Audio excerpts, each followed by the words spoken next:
Welcome back to the Beginner to Master Speedrun, episode number 25. We do have a change of scenery today.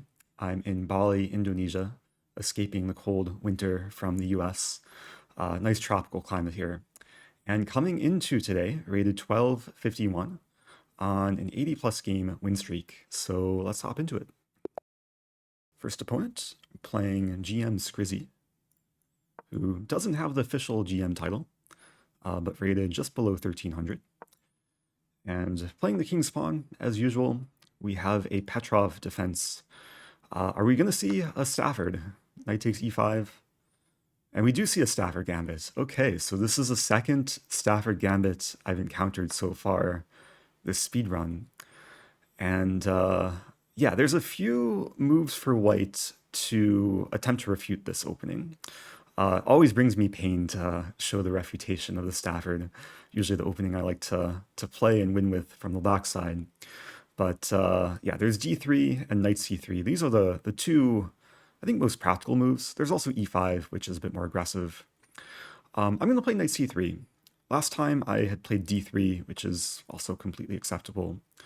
And now in this position, it's really, really important to address Black's threat, because a lot of people will go wrong here with bishop c4 or d3, both of which are blunders, because Black is threatening knight g4, and yeah, d3 or bishop c4 don't really prevent knight g4. So the simplest move to play here is pawn h3, and this just prevents knight g4, and yeah, Black is actually still following my repertoire. I also like to play pawn h5. And yeah, h5 looks a little bit nonsensical because I've already prevented knight g4. But there is an idea that if white plays bishop e2, then Black can play queen d4, castling knight g4. And that's actually a winning line for Black. So against h5, I'm just going to play solidly. I'll play pawn to d3. And this prepares to develop my dark squared bishop. And very often against the Stafford Gambit, it can be a good idea to not castle kingside where Black is ready to attack, but rather castle queenside. And sometimes the king just stays in the center while my bishops and queen develop. So we'll see what Black comes up with here. But yeah, I'm going to try and show no mercy to this opening. I mean, Black can still try and get a playable position. Bishop g4, highly aggressive. I don't think I've ever seen this move before. It's interesting, but yeah, I'm just going to take the bishop. The pawn can't take because it's pinned. And after knight takes, okay, Black sacked a piece to get some attack against f2. Now, the main move I'm considering here is actually to give away my queen with queen takes g4. This is a very forcing line because if the pawn were to take, I can win the rook, skewer Black's king and queen, win back the queen, and simplify completely. So I'm just going to double check to make sure not missing anything. Like the main move I have to be aware of is bishop takes f2. And after king takes f2, there is queen d4. But then I have bishop e3 to counterattack. Yeah, that looks completely fine. Oh no, my queen. A very temporary queen sacrifice. Oh, actually. Oh no, I'm not winning back the queen. Oh, I completely missed bishop f8. Oops.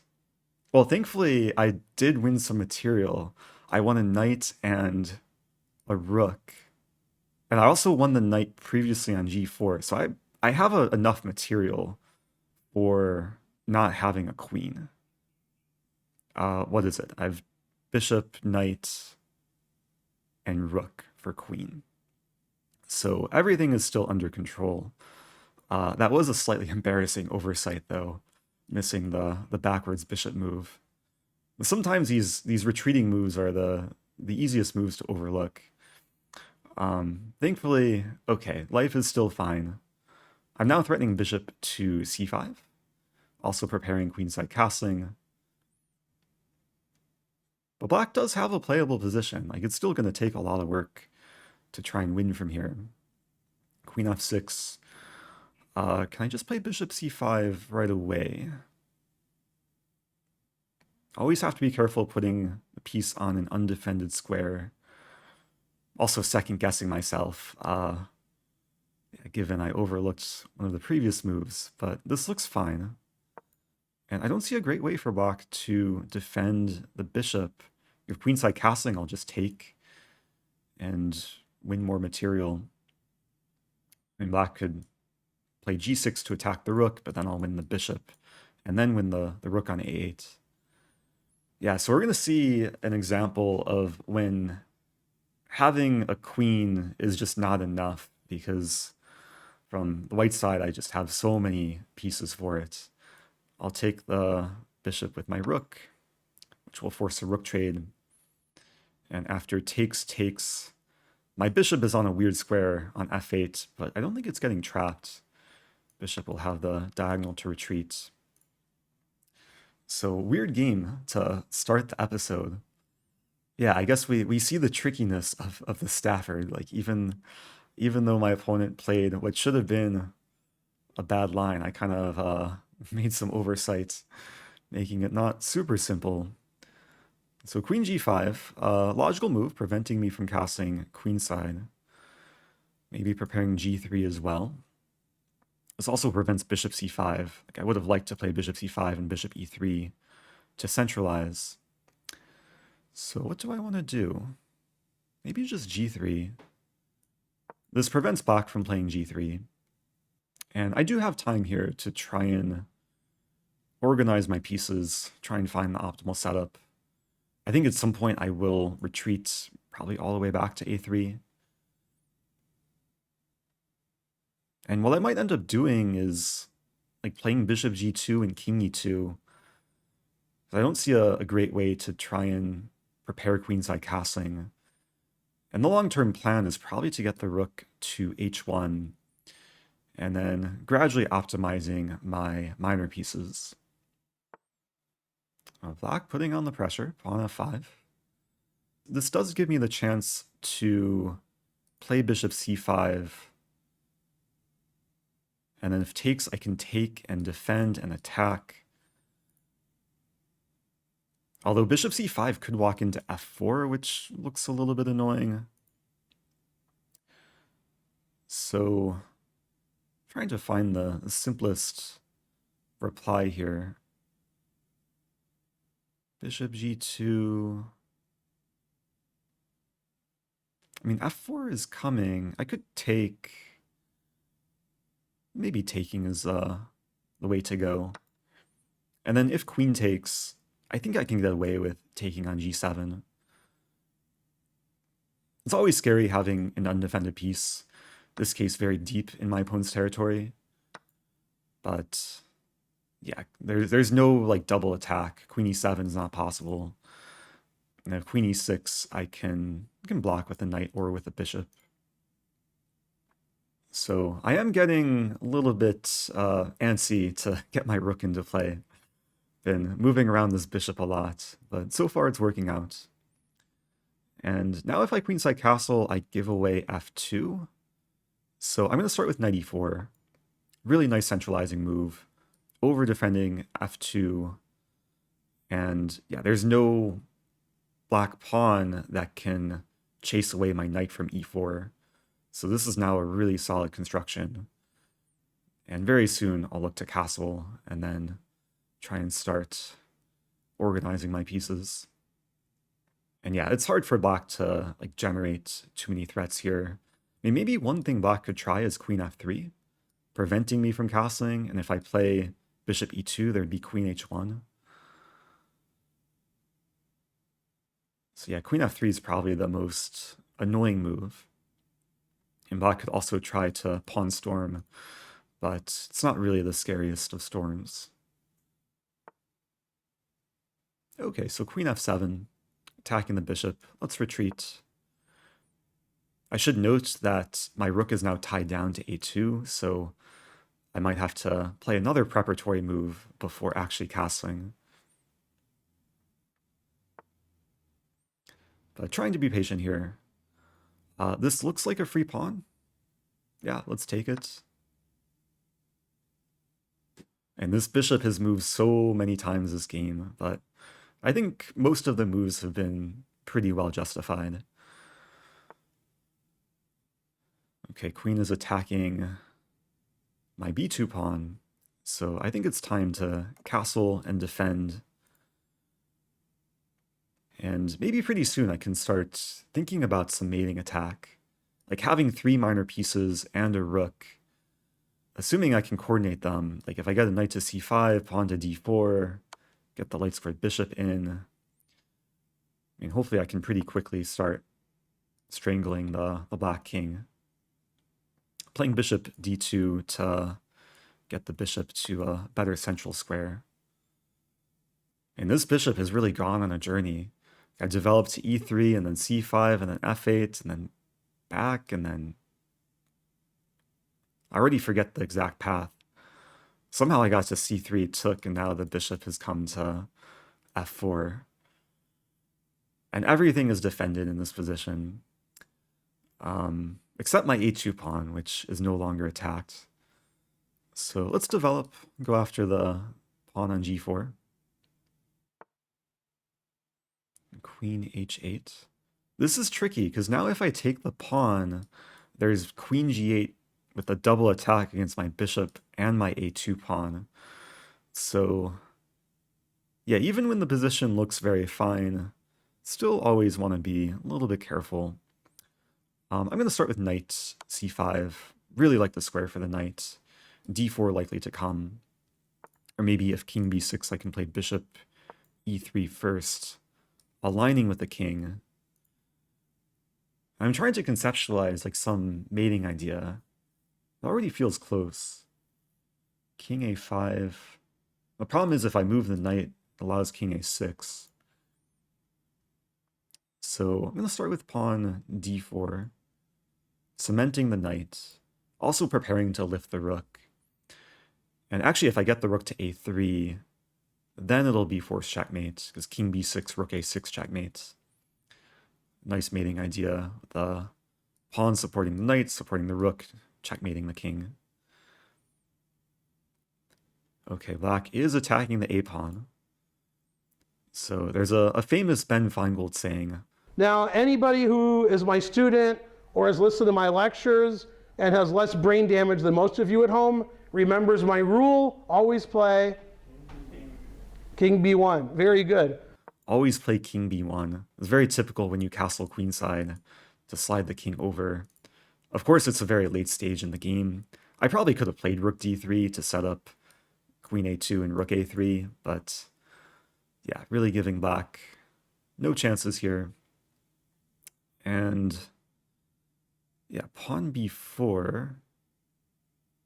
Okay, I do have to watch out for potential stalemate traps. Yeah, let's be very careful. I mean, this pawn can legally move. And pawn b4 prevents a rook a3 idea. So what's the best way to do this? Maybe still rook d3, and then I'll look to play a3. And get rid of this pawn. Yeah, like for example, there are potential lines where I could stumble into stalemate. Like queen takes a2, king takes a2, b3, rook takes b3 would be stalemate. So I do have to watch out, like if I strangle the king too much, it could backfire. But okay, the king has a b6 square now. Black wants to play queen h1. I'm going to play a3, making Luft, and also trying to get rid of the pawn to eventually checkmate. And when I say make Luft, I believe Luft is German for air, basically making an air bubble for my king. And yeah, that way there's no mating attack for black. I could have also blocked. Okay, now rook b3 looks fine. And if pawn takes pawn, then bishop d2 is checkmate. So you might see a somewhat exotic checkmate to finish this game. I do want to say though, like big kudos to my opponent for really putting up a fight. Like this is not the traditional way of trying to refute the Stafford. Okay, queen f5. So yeah, if I take with pawn, there's king b6. I mean, there's probably a lot of ways to win here. Looking at knight b7 check. I'm going to start with bishop d3. Being patient, not conceding the c2 pawn. And I do really have to watch out for stalemate. Like, there are a lot of lines where, for example, if I take on b4, then the king is stalemated and then black can try and sack the queen. But now my rook is pinned. Okay, so let's just take, forcing the king back to b6. And yeah, now we'll play c4, which essentially unpins the rook. Although now I'm realizing rook a3 walks into queen takes c4. And if I take back, it's stalemate. So opponent resigns, but they could have really tried to fight on. I think there's a lot of players at this level that would just stumble into a stalemate trap. Like, for example, if Black just waits, rook a3 looks like the natural move. I don't think I would have played this because queen takes c4, and it's just a crazy stalemate. Black has no legal moves. All the pawns are stuck, and yeah, the king is completely restricted. So maybe an important lesson towards the end there is to don't resign prematurely. Like, there's always the last stalemate tricks. But very interesting game. Yeah, in hindsight, maybe I should not have taken on g4, although it is a little bit annoying to defend f2. So perhaps queen takes g4 was a very fine move, but if I play this move next time, I should of course see bishop f8. I'm just checking with the engine here if there is a better move. Although the engine is not working. Been having some issues with getting engine to work recently. So that's okay. Hopefully some opening lessons and some later stage lessons to take away from this game. Let's move on to the next one. It was a long first game to start the episode. Next opponent playing mate e2. And I'm not going to play a Stafford. It's been a goal in the speedrun to play more solid, more reputable openings. So we're going to have a 4 knights here. And 4 knights is very, very common at the lower levels. Sometimes will come up at the Grandmaster level as well. Bishop b5 is one of the main lines. I'm going to play bishop b4. Against this line, it's actually very fine to copy white's moves. And there's a few different approaches for white. I mean, castling and d3 are probably the most common. I'm not scared of takes and takes and takes, because then there will be ways to win back the pawn. I wonder if we will see knight takes e5. Yeah, if knight takes e5, I probably would have played queen e7, and then very likely win back the pawn on e4. But now with d3, white might be threatening to take on e5, so do have to be a little bit careful here. Queen e7, I think, is very logical just to support the pawn. And bishop d6 was another option, but I like maintaining the pin. And it's possible later on that my bishop will come back to c5, where it's a bit more centralized. So going forward from here, I guess I do have a choice. Like, I could castle right away, and then we have a more positional game. But what I can also do is delay castling kingside and play bishop g4 first. And then maybe castle queenside and have a more attacking game. So I like the idea of staying flexible here. Not committing the king, just completing development. And now it's this knight that's pinned to black's queen. It's not so easy to resolve the pin. Because h3 I just go back, and white really doesn't want to play g4, pushing the pawns where the king is already castled. So bishop d2, okay, solid move. Yeah, very soon I'll have to make a choice. Like if I castle queenside, then white will want to try and attack on the queen side. I'll want to try and attack on the king side. But I think I have more attacking potential than white. So I'll go for this. One point I want to make is when white's played h3, the prospect of g5 and g4 becomes a lot more dangerous, because then I would be forcibly opening up the g file. Of course, I have to deal with my bishop being attacked. And yeah, I think I'll just retreat. Bishop c5, aligning with the king. This does allow b4 or knight a4. And I can decide what to do with the bishop. If b4, then maybe I play bishop d4, then creating a situation where both knights are pinned. So knight a4 might be the best approach here for white. Then if I play bishop d4, there's c3, and if I move back, white can trade. So if knight a4, I might just go back to d6 to avoid the trade. But we'll see what white does. We do see knight a4. I should note, I'm not live streaming, so my opponent can't stream snipe and hear what I'm saying, unless they've somehow mic'd up my room, but don't think that's too likely. So yeah, let's avoid the trade. Play bishop d6. And knight's a little bit awkward on a4. Although maybe there's a plan of like b4 and c4 and just expanding and pawn storming. Bishop e3 also very logical. I don't think I need to defend the a pawn. Though maybe it makes sense just to throw in king b8. Yeah, I might as well. It's similar to the rule I talked about last game with the Ben Feingold saying, always play king b1, but when you're black, you can always consider playing king b8. Same idea to defend the pawn. King is a little bit less exploitable towards the edge. But c4, yeah, that's a pretty good move. Because this move is now a threat, and b4 is coming. So there's a few ways I can deal with this. I could move the queen and give the bishop a square to move back. I could also play c5, but I think with pawn c5, that would just allow white to keep focusing on the queen side and then open the b file.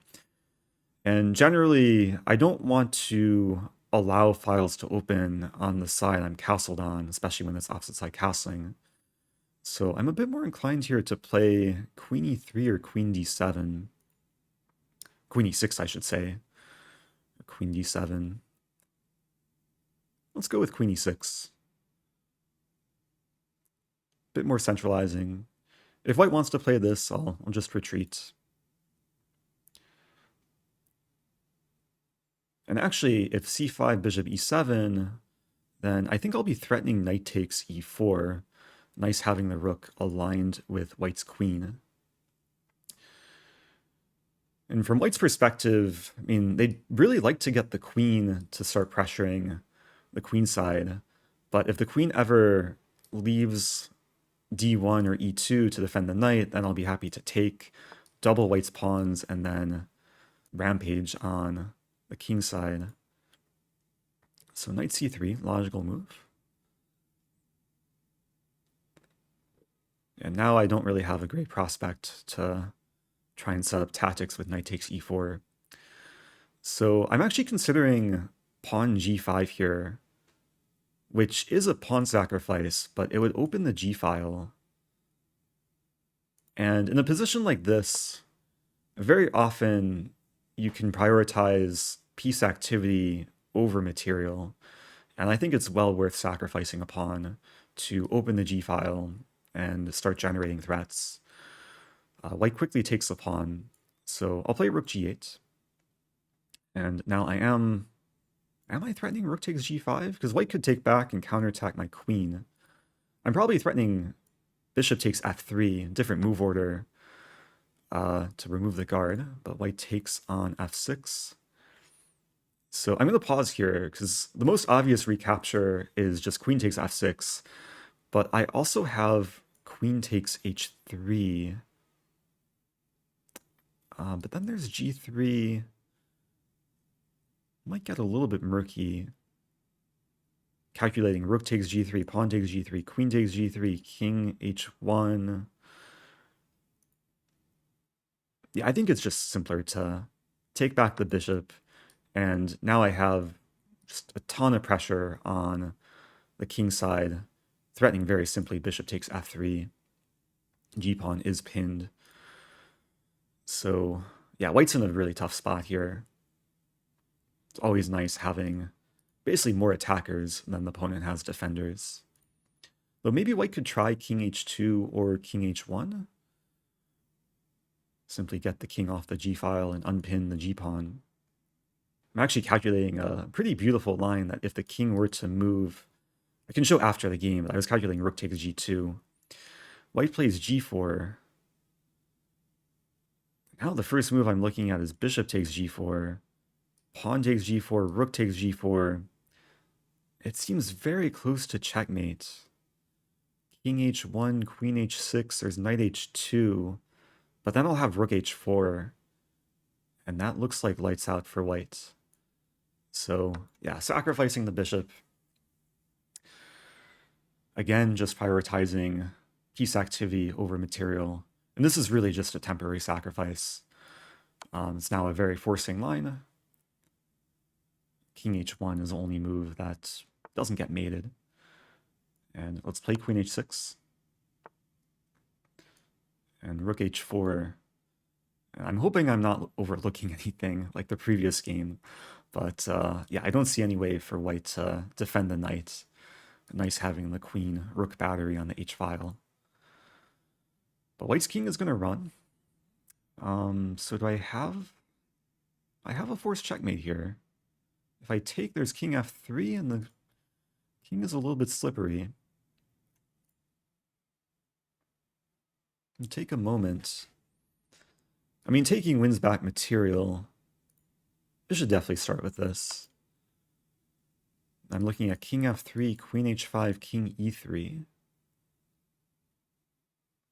Bishop c5, king d2. Yeah, the king will kind of slip away.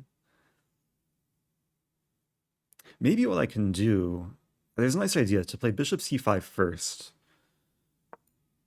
Not directly attacking the king, but optimizing the bishop, unleashing the rook. And there's a nice little trick here that if king e2, then I have checkmate in one move. I'll hold off saying what that move is, but yeah, we'll see if king e2 is played, because it's one of the most natural moves for white to try and run to safety. And with bishop c5, I'm actually threatening queen h5 with forced mate, because then the king wouldn't have the e3 square, it would have to move to g3, and then queen h3 would be checkmate. So it might be forced mate no matter what. Maybe the best try is d4, try and obstruct the bishop, but I don't think white's going to be surviving much longer here. Okay, so we do see king e2. Before I play the checkmate, please leave a comment below if you spot the mate in one in this position. If you don't, feel free to pause the video or just feel free to watch and learn. Queen e3. Nice, unexpected checkmate, taking advantage of the fact the rook pins the f2 pawn. The king has no squares. So, pretty nice game. Hopefully a pretty instructive game. Shows how to try and play for a win from pretty early on. We had a somewhat symmetrical 4 knights, but then things got asymmetrical, especially when I castled queenside. And yeah, white actually played pretty well here with the queenside play. Maybe should have looked to play b4 a bit sooner. Because yeah, knight c3 perhaps was a little bit slow. And once I played g5, I think, yeah, the game flowed really nicely from here.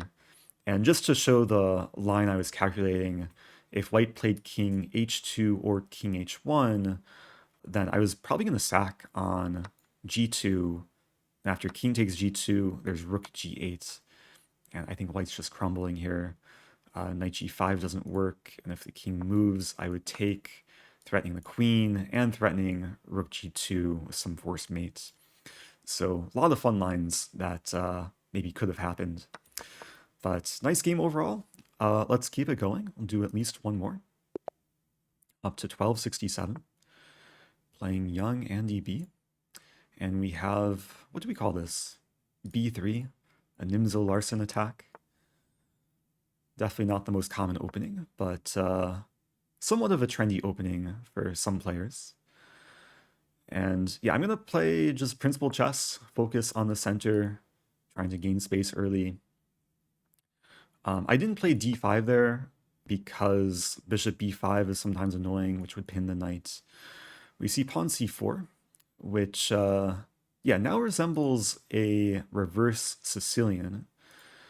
And I have a few options against this move.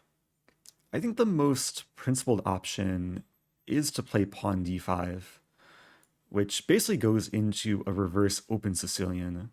We'll very likely trade on d5. And even though I'm trading a center pawn for a wing pawn, or a less central pawn, I should say, this move does help me gain space. And when white doesn't take on d5, this gives me some options to gain even more space.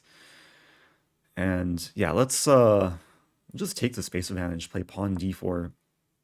White does have 3 attackers against d4, but I have 3 defenders. And having the pawn well supported on d4 will hopefully make it a bit more difficult for white to complete development. There's a possible line that if white were to play bishop e2 there, I would have pawn d3, and then queen e7 check eventually. So white plays pawn d3 first. I think that's one of the best moves. And now I have to decide like how to develop my bishops. I could start with bishop b4 check. I could start with bishop g4. I don't want to start with queen e7, which would just allow white to develop and block in my own bishop. So I think bishop b4 is very logical. Comes with tempo against the king. White pretty much has to block with the knight here. Knight b d2, most expected. And now, yeah, I'm trying to figure out if there's a difference between bishop g4, queen e7, or castling. I think it's likely that I'll end up playing most, if not all of these moves. I'm going to start with bishop g4. I'm pinning both knights now. Yeah, bishop e2, logical way to break the pin. Now, I'll briefly calculate takes and queen e7, but I don't think it's worth giving up the bishop for that. So let's just go ahead and castle. And white will castle too, most likely. And then, yeah, then it's a spot where neither knight is no longer pinned. White actually has like a decently solid position there. But I think it's still preferable for black, just having more space in the center.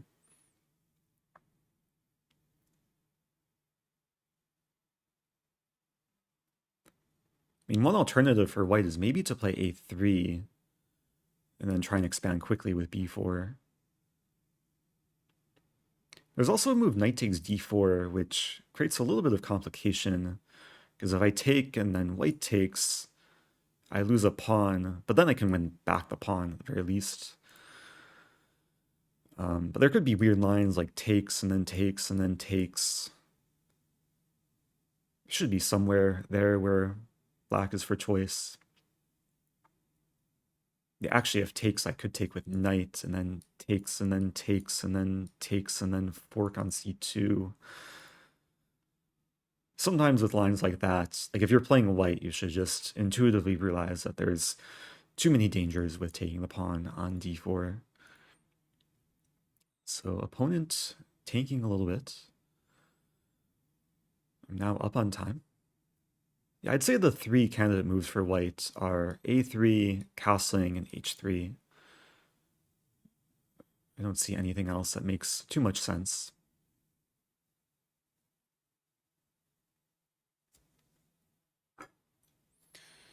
I completely forgot. I made tea before I started recording.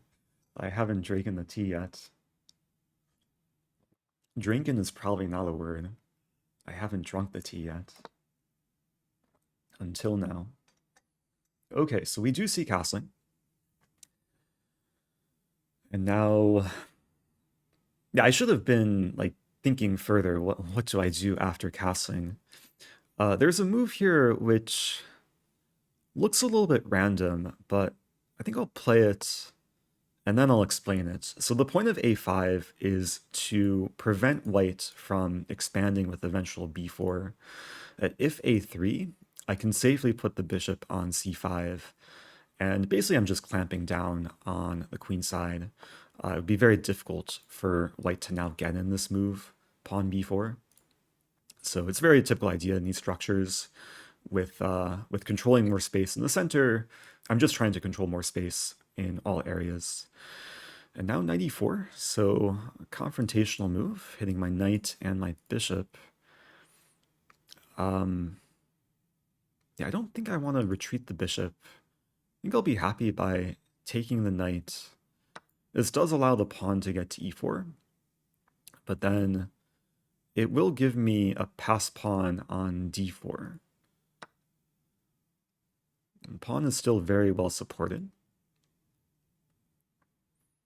And I might just play simple chess here.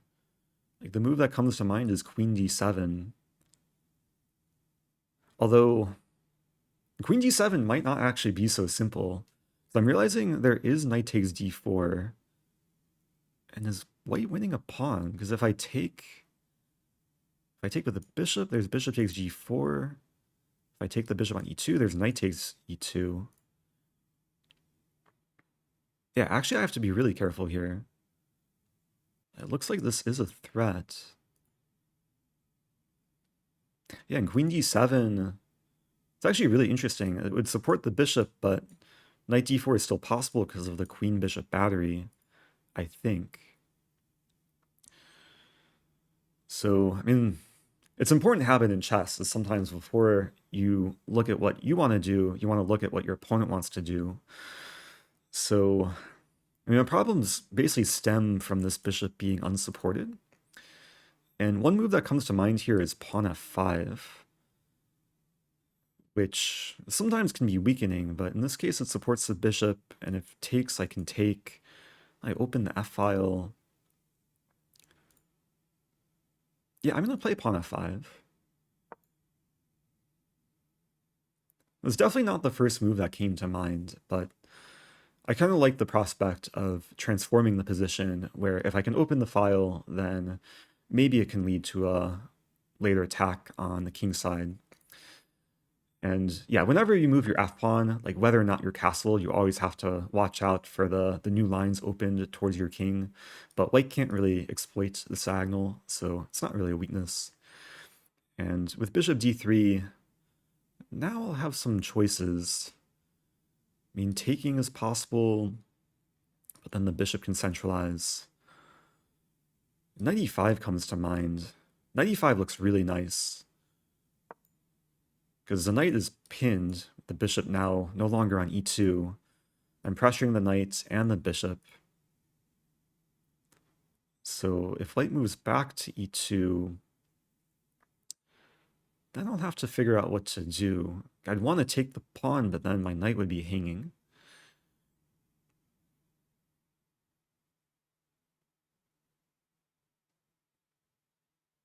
It's actually not so simple if white plays bishop e2. It feels like there should be something easy with the e4 pawn undefended, but my knight is also attacked in that line. So let's try and calculate. Bishop e2, I take, and then bishop takes. I still can't take on e4, and if takes and then takes, not really winning anything. We're just trading in that line. And bishop e2 is played. I can't spend too long here. Any simple options? Like maybe I should start by taking d3 also comes to mind, but that can't be good. If I take and then bishop takes, and then maybe f4? Yeah, I'm not entirely sure, but at least this maintains control over the position. It does feel wrong to give away the bishop pair, but basically the plan is to get a position where the center is now actually pretty closed, and the bishops are not so effective for white. And the d4 pawn still supported, f4 also supported. There's cases where these pawns could be overextended, but yeah, everything is well supported. I can support everything more if I want to. White plays queen d2, giving me the option of taking and doubling the pawns.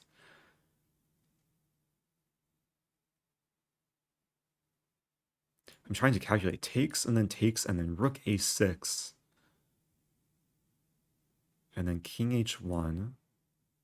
And then rook h6, and then rook g1. And then queen h4, and then rook g2. I'm not quite mating there.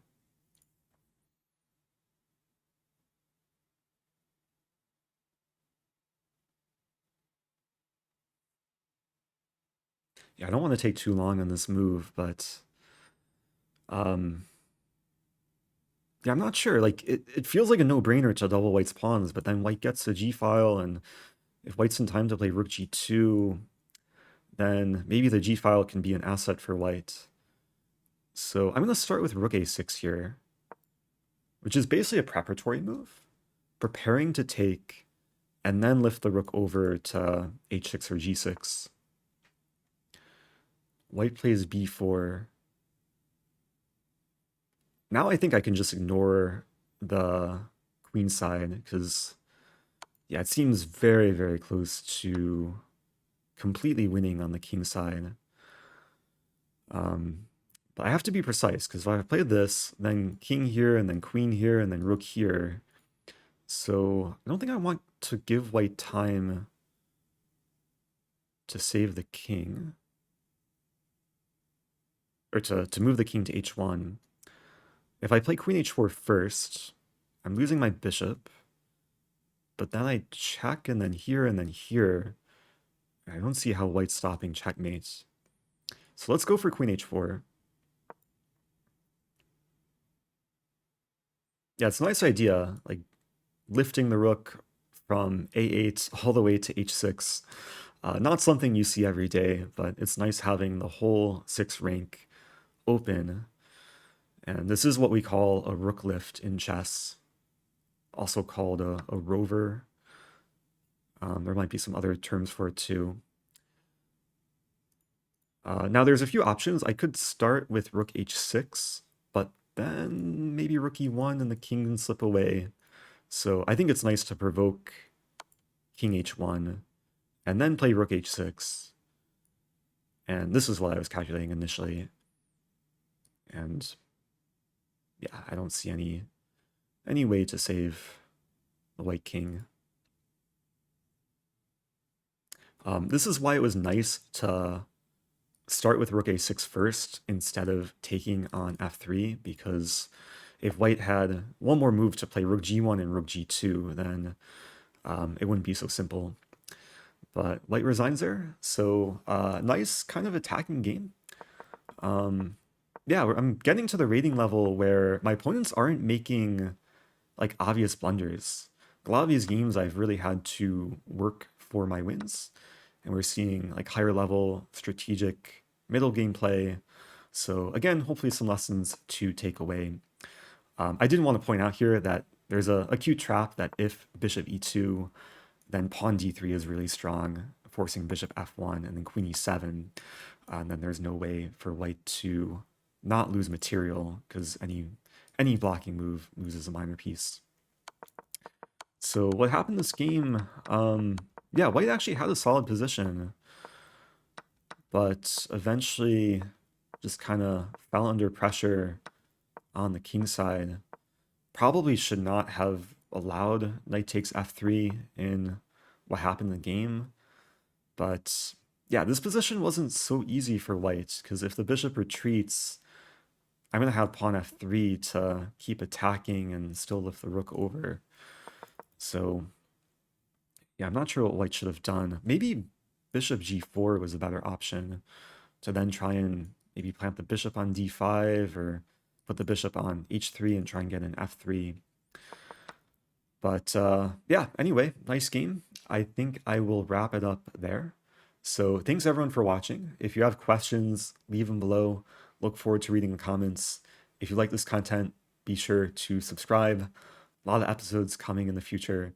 So stay tuned for the next one, and I'll see you guys soon.